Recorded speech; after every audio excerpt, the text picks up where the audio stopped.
গর্ভাবস্থায় ক্যালসিয়াম দুইটা কারণে খুব গুরুত্বপূর্ণ।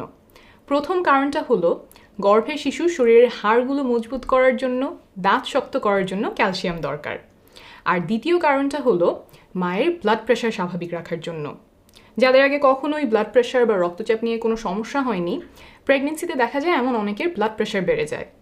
কারো কারো ক্ষেত্রে ব্লাড প্রেশার বেড়ে গিয়ে কিছু জটিল রোগও দেখা দেয়, যেমন প্রি-এক্লাম্পসিয়া, তারপর এক্লাম্পসিয়া নামের রোগ। তো এই সব রোগের সম্ভাবনা কমাতে সাহায্য করে ক্যালসিয়াম। তাহলে মা শিশু দুইজনের সুস্থতার জন্য ক্যালসিয়াম প্রয়োজন।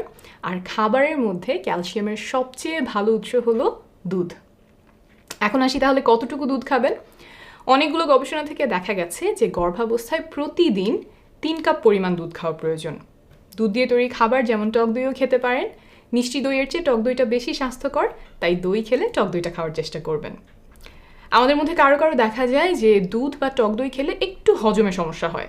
এমনটা হলে অন্যান্য সব খাবার থেকে ক্যালসিয়াম নিতে হবে, যেমন শাক, ব্রকোলি, কাঠবাদাম, এইসব থেকেও ক্যালসিয়াম পাওয়া যায়।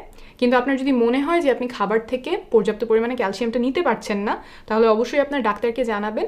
তিনি দেখতে পারবেন যে আলাদা করে আপনার ক্যালসিয়াম ট্যাবলেট লাগবে কিনা। আর গর্ভকালীন সময়ে ক্যালসিয়াম এতটাই গুরুত্বপূর্ণ যে গর্ভাবস্থার প্রথম 3 মাস শেষ হওয়ার পর 4র্থ মাস থেকে আমরা সবাইকে আলাদা করে এমনিতেই ক্যালসিয়াম ট্যাবলেট খেতে বলি।